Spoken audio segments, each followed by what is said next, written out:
Hi everyone. Sorry, my video is a day late. This time around, I had strep last week and then I lost my voice over the weekend. So it's been a very, very fun time. Anyway, today I am doing the contextualizing. So I'm kind of looking at the background of the study, a little bit about the authors, and then a little bit about the background of the kind of articles that they pulled in. So I'll start with the authors. Get this pulled up. So the lead author on this is Emilia Hodges. I pulled kind of just some basic background on her that kind of, contextualizes this and puts it into context as to why she would be doing the study.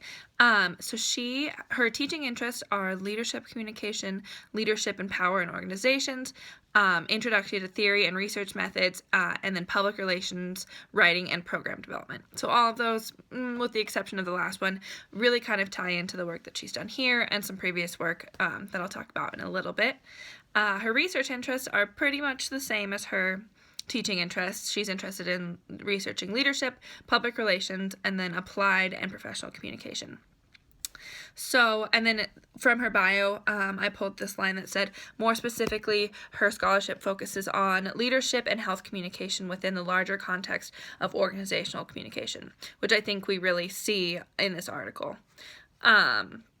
Some titles of her past work, which I thought were interesting because they're very similar to this, but not exactly the same thing, are From the Technical Know-How to the Free Flow of Ideas, Exploring the Effects of Leader, Peer, and Team Communication on Employees' Creativity. How do patients in a medical interview perceive a robot versus a human physician? And then Communication Matters, Exploring the Intersection of Family and Practitioner End-of-Life Communication, which I thought was kind of interesting because a lot of those topics seem like they would connect very strongly to the article that we did last week. And then about the next author, the secondary author, Colin Baker, from his bio, I pulled this little statement that says, my interests include the effects of differential leader-member relational quality on workgroup communication structures and outcomes, such as social influence strategies, organizational citizenship behaviors, and counterproductive workplace behaviors. And that really shows clear in this article, I think. Some interesting stuff about him. He's actually a visiting assistant professor at the University of Colorado Springs right now, and he worked outside of academia as an independent consultant for organizational and leadership effectiveness, so he has some experience actually in this field that he's writing about, which I think brings some nice color to this piece. What really makes this piece important to talk about the significance and context, they establish it right away. They say everybody's looking at this other side of it. Everyone's looking at what the external stakeholders have to say, but no one's looking at what the internal stakeholders are doing and how they shape the culture.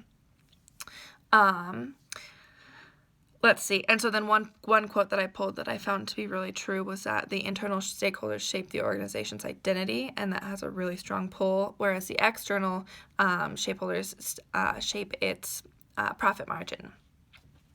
So then the next part that I'm doing is consider the paper's reference in the study's background section, which it doesn't really have. A lot of these are often lit reviews, so especially this one, I think. So it's kind of interlaced throughout. So I'll just kind of talk about some of the main topics that I pulled.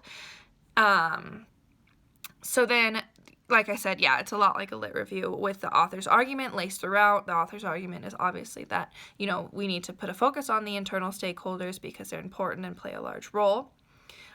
So some of the topics I'll just quickly summarize that they brought for background information in were the kind of identities that organizations that haven't done a great job focusing on their internal stakeholders. So they talk about Bank of America and their employees being kind of blindsided by this virtual tellers and the petition that circulated internally and these kind of things, and they just didn't do a good job matching the external with the internal communication. On that same page, they talked about they look at the way that internal employees interpret the external communications and events and what kind of a sense of belonging that brings to the organization and their employees internally.